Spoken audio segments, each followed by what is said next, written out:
শুভ সকাল। সকালে পরোটা ভাজছি। পরোটার সাথে হচ্ছে গরুর মাংস আলু দিয়ে।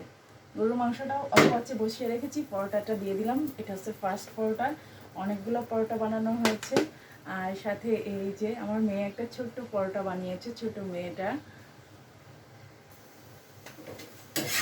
তো এই তো আমার একটা পরোটা ভাজা হয়ে গেল। চারকোনা পরোটা, এটা চারকোনা পরোটা বানিয়েছে আজকে, লেয়ার পরোটা না, বাট এটাও কিন্তু খেতে খুব মজা। এখন দিয়ে দিচ্ছি আর একটা পরোটা, আরও একটা পরোটা ভাজি করা হয়ে গেছে, এই যে রেখে দিলাম। আর আরও দুইটা আছে, ভাজতে হবে। আর সাথে দিয়ে এই যে গরুর মাংস, এই যে গরুর মাংস আলু দিয়ে রান্না করা আছে, এটাই হচ্ছে পরোটা দিয়ে আজকে খাওয়া হবে। তো সবাইকে শুভ সকাল।